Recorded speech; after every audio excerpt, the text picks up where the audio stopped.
আসসালামু আলাইকুম। আমন্ত্রণ জানাচ্ছি চ্যানেল 21 নিউজে। মুন্সিগঞ্জে বিএনপির সভা থেকে ফেরার পথে হামলার পরে মামলা দিয়ে হয়রানির অভিযোগ উঠেছে। এই ঘটনায় পাল্টাপাল্টি থানায় লিখিত অভিযোগ দায়ের করেছে দুই গ্রুপ। ঘটনাটি ঘটেছে সদর উপজেলার চরাঞ্চলের আধারা ইউনিয়নের সোলারচর গ্রামে। সেখানে গত 10 নভেম্বর বিপ্লব ও সংহতি দিবসের সভা থেকে বাড়ি ফেরার পথে হামলার শিকার হয় বিএনপি, ছাত্রদল ও যুবদলের নেতাকর্মীরা। সেখানে গত 10 নভেম্বর বিপ্লব ও সংহতি দিবসের সভা থেকে বাড়ি ফেরার পথে হামলার শিকার হয় বিএনপি, ছাত্রদল ও যুবদলের নেতাকর্মীরা। এই ঘটনায় 2 জন গুলিবিদ্ধ ও 2 জন ককটেল বিস্ফোরণে গুরুতর সহ 6 জন আহত হয়। সে ঘটনায় জিহাদ নামের এক বিএনপি কর্মী গুরুতর আহত হয়ে ঢাকা মেডিকেল কলেজ হাসপাতালে মৃত্যুর সাথে পাঞ্জা লড়ছেন।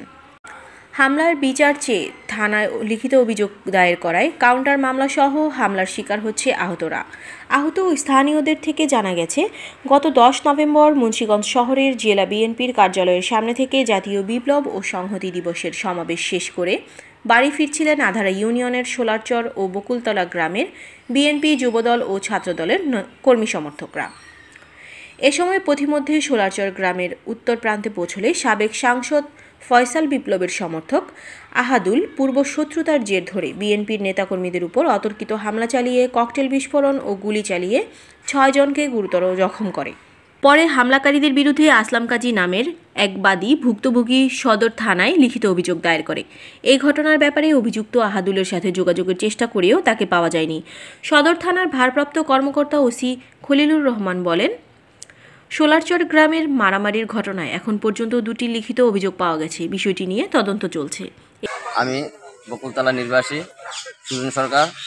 আমি আমার ছেলেপেলে নিয়ে মুন্সিগঞ্জ বিপ্লবী সংস্থা সমিতি মিটিংয়ে গেছিলাম সকালবেলা রোববার। তো ওই জায়গা থেকে আসার সময় আমার ছেলেপেলের উপর হামলা করে, এতে জিহাদ নামের একজন গুরুতর আহত হয়, তাকে ঢাকা মেডিকেল নেওয়া হয়েছে এবং আমি তার সাথে গুলিবিদ্ধ হই। তো এর মধ্যে আরও 5-7 জন আমার সাথে গুলিবিদ্ধ হয়। তো আমি আমাদের প্রশাসনের কাছে বিচার চাই যে আমরা মিটিং থেকে আসার সময় কেন আওয়ামী লীগের লোকজন, আহাদুলের লোকজন, আপনার শায়েক মেম্বারের লোকজন হামলা করে আমাদের উপর। এখন আমরা প্রশাসনের কাছে বিচার চাই। সোলারচর গ্রাম আমাদের বাড়ি। আমরা যদি এখান থেকে ডাক্তারখানায় যাই বা মুন্সিগঞ্জে যাই সিনজি দিয়া, তখন এই সিনজি আটকায়া মারে, আর মারে আহাদুলের লোকেরা। তারপর উত্তরকান্তি স্যারেরা যদি আমাদের সিনজি চেক করে, যারে পায় তারে গুলি করে, আহত করে। তারপরে আসা বাড়ির মধ্যে ককলেট মাইরা থুয়া যায়। তারপরে আমরা যদি কোনো জরুরি কাজে যাই, তাও আমাদেরকে এমন বিচ্ছিরি বিচ্ছিরি বকা দেয়। তারপরে আইসা আমাদেরকে মহিলা করে লাঠি লয়, নিজে আপারে যেরকম বিচ্ছিরি গালি দেয়, মারধর করে মানুষেরে। তারপরে হচ্ছে সে আমরা এখান থেকে যাচ্ছি, আমার যারে মারছে সে হচ্ছে আমার দেবর, তার গায়ে ককলেট মারছে, তার গায়ে পুরা ককলেট মারছে, পুরা গাও তার পুড়ে গেছে গা। আর হচ্ছে মানে আমার যে দেবর, সেই দেবর একা একা একদম তো 20 বার মার দিয়েছে ওদের হাতে। মুন্সিগঞ্জে যাওয়ার পথে মারধর করছে,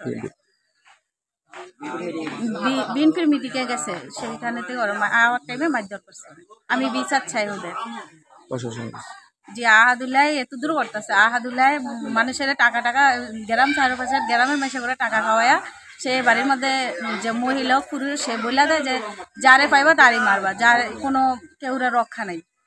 বিএনপি সমাবেশে গেছিলাম, হেনতে আইতে লইছি সোলারচরে আহাদুলের পোলা পাইন